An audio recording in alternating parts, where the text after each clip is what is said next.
Yo, what is up, Packers Nation? Victor here, and man, we need to talk. Because this offseason, Green Bay is not playing around. Like the front office is moving pieces, old faces are knocking on the door again, and honestly, I'm feeling something about this 2026 squad. Something different. So here's the deal.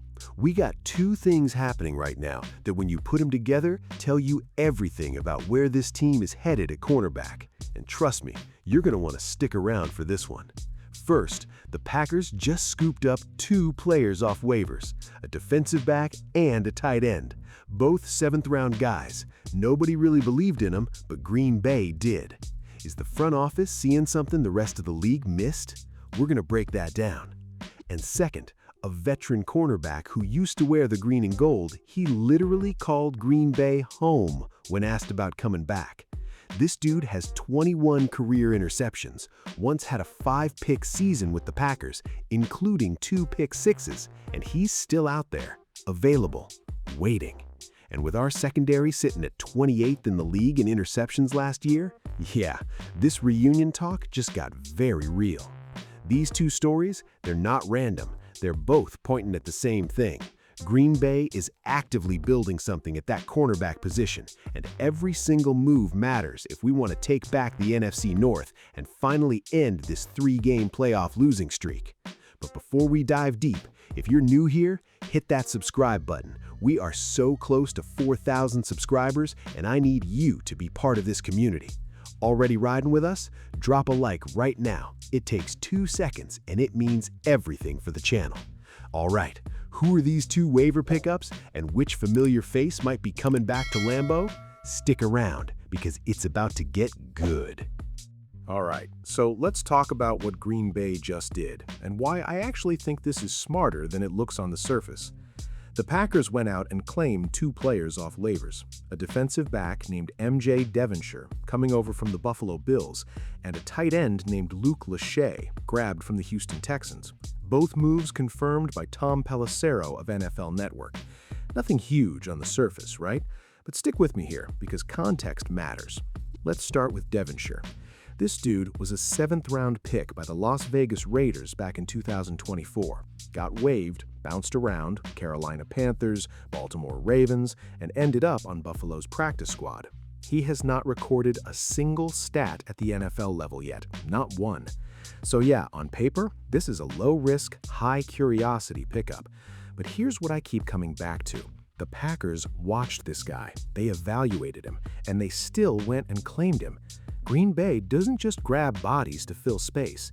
They see something in Devonshire, and honestly, that's enough for me to be at least a little intrigued. Now, do we need help at cornerback? I mean, we finished 11th in pass defense last season, allowing 194.1 yards per game through the air. That's not bad. That's actually pretty solid. But Devonshire is going to have to come in and absolutely turn heads in camp to earn a roster spot. There's real competition there. This isn't a guaranteed thing for him. It's an opportunity, and it's on him to take it. Then there's Luke Lachey at tight end. 7th-round pick by the Texans in 2025 draft, and I mean late 7th round, like 3rd to last pick in the entire draft late. Never played a single snap in the NFL with Houston. So why are the Packers interested? Well, Tucker Kraft's injury situation opens up a crack in that depth chart. And look, Lachey isn't walking in and taking anyone's starting job, let's be real. But if he can show up, work hard, and prove himself in the off-season program and training camp, there might just be a spot for him on this roster. And that's honestly what I love about these moves. This is Green Bay doing what Green Bay does, hunting for overlooked talent, guys that slipped through the cracks, diamonds in the rough. It's not flashy, it's not going to make SportsCenter, but building a championship roster isn't just about the top of the depth chart. It's about who's fighting for those last spots. And right now, Devonshire and Lachey are 2 hungry guys who know this might be their last real shot to stick in this league.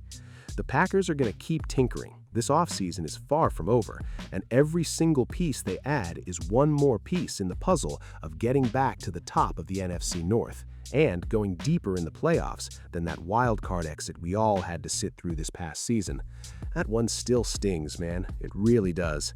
But here's the thing. The waiver moves, that's just one layer of what's happening with this secondary right now, because there is another story developing around the Packers cornerback room that is way bigger, way more emotional, and honestly got me feeling a type of way when I first read it. Stay with me. That story is coming up next, and trust me, you do not want to miss it.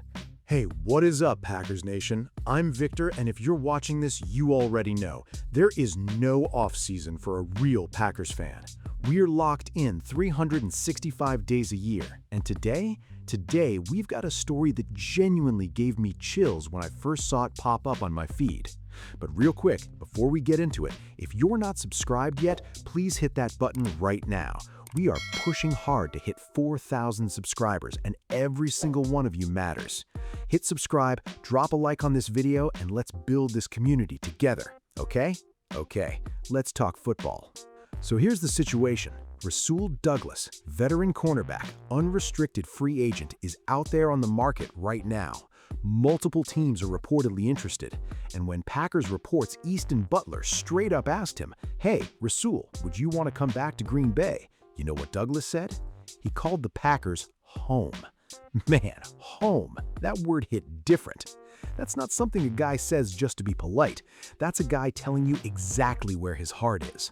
And look, I get it. Douglas spent parts of 3 seasons here in Green Bay from 2021 to 2023. Those 28 starts with the Packers, that's the most he's made with any single NFL team in his entire career. Green Bay clearly meant something to him, and honestly, what he did here meant something to us too. Think back to 2021. This guy dropped 5 interceptions and returned 2 of them for touchdowns. In a secondary that was still figuring itself out, Rasul Douglas was an absolute ball hawk. He showed up, he made plays, and he made Packer fans believe in that defense again. Then, in 2023, he got traded to the Bills at the deadline, and I'm not gonna lie, that stung. It felt like we gave away a guy who still had something left in the tank. And sure enough, he goes to Buffalo and picks off 4 more passes that same season. Now he's back on the market, and apparently Green Bay is one of the teams that's been in contact. Now here's where I want to be real with you, because this isn't a simple sign him easy money situation. There are layers here. The Packers already went out and added cornerback Benjamin St-Juste in free agency. Then, in the draft, they took Brandon Cisse at pick 52, their first selection of the entire 2026 draft, and added Damani Jackson on day 3. Behind starters Keyshawn Nixon and Carrington Valentine, Green Bay is clearly trying to build something young and sustainable at cornerback. And I respect that, I do. Cisse at 52 overall, that's not a depth pick, that's a guy they believe in. You don't spend a second-round pick on a cornerback if you're not serious about developing him. So here's my honest take as a fan. Bringing Douglas back only makes sense if he's coming in as a veteran safety net, not a starter, not someone who's going to eat snaps away from these young guys. The last thing this team needs is to slow down the development of corners they just invested real draft capital in. But, and this is a big but, look at our interception numbers from last season. 11 in pass defense overall, which is solid, sure, but only 7 interceptions on the whole year. That ranked 28th in the entire league. 28th? That's brutal. That's almost bottom 5. And Rasul Douglas has 21 career interceptions. The man is a playmaker. He finds the football. That's not something you can just draft and develop overnight. That instinct, that timing, that experience in big moments, that takes years to build. So, do I want Douglas back? Honestly, yes, but on the right terms. Depth deal, reasonable money, clear role. If he comes in understanding he's the veteran voice in that room and the emergency option on the field, that could work beautifully. What worries me is if the fit isn't right structurally, if bringing him back somehow clouds the depth chart or creates a situation where the young guys aren't getting the reps they need to grow. All right, Packers Nation, let me bring this all together for you, because when you look at this news about Douglas alongside what we talked about earlier, Green Bay claiming MJ Devonshire and Luke Lachey off waivers, a very clear picture starts to emerge about where this organization is right now. On one hand, you've got the team picking up 2 7th-round dart throws from the waiver wire, guys with 0 NFL game experience who are going to have to fight tooth and nail just to make the 53 roster. That tells you Green Bay is in full evaluation mode, turning over every single rock, looking for any hidden gem they can find. On the other hand, you've got a proven veteran cornerback, a guy who's been to the playoffs, who's made big plays in big games, who literally calls this place home, sitting in free agency and reportedly open to a reunion. Put those two things together, and what do you see? You see a team that is hungry, but also being smart about how they build. They're not just throwing money at big names, they're being calculated. They're drafting young corners, they're signing depth pieces, they're claiming waiver wire guys, and maybe, just maybe, they bring back a trusted veteran to anchor it all. Is this a positive moment for the Packers? I think so. Cautiously, yes. But it's also decisive, because the 2026 season matters. This team has now lost 3 straight playoff games. Jordan Love is healthy, the offense has weapons, the defense has to step up, and that secondary has to get better at creating turnovers. Whether that means Rasul Douglas comes home or not, this front office has a real decision to make, and as a fan, I'm watching every move like a hawk. Don't sleep on this offseason, Packers Nation. It's setting up to be one of the most important ones in years. If you made it this far, you're a real one. Seriously, thank you for watching. If this video gave you something to think about, do me a favor, drop a like, leave a comment telling me whether you want Rasul Douglas back in Green Bay. I want to hear your take. And if you haven't subscribed yet, we are chasing 4,000 subscribers and we need you to get there. Every click counts. I'm Victor, this is Packers Nation Report.